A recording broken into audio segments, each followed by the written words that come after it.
Now I will talk about conditions that increase the risk of getting flu or swine flu and its complications.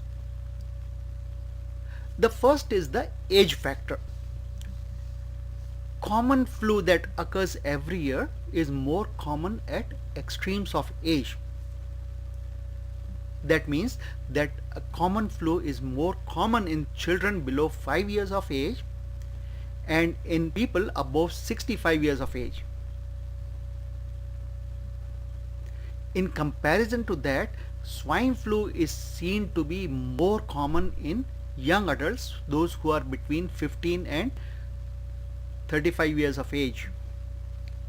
Again, both the flus can affect anybody, but it is just that it is more common in these age groups. And this can change, this keeps changing. But as of today, this is how the age distribution is. Patients who have asthma or who had asthma in the past 3 years are also at increased risk of getting flu. Women who are pregnant are also at increased risk of getting flu.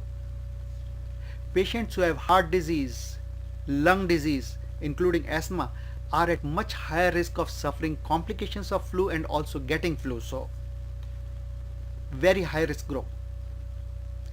Patients who have brain conditions like Parkinsonism are also more prone to get flu.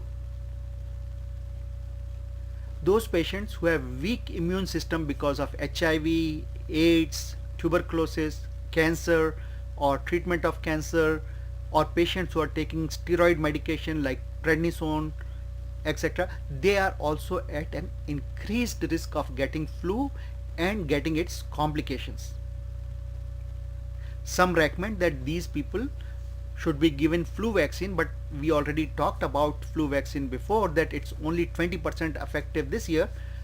So you have to talk to your doctor, and especially pregnant females must talk to their doctors about what to take and what not to take, what types of vaccines to take and what type of vaccines not to take, and what precautions to take.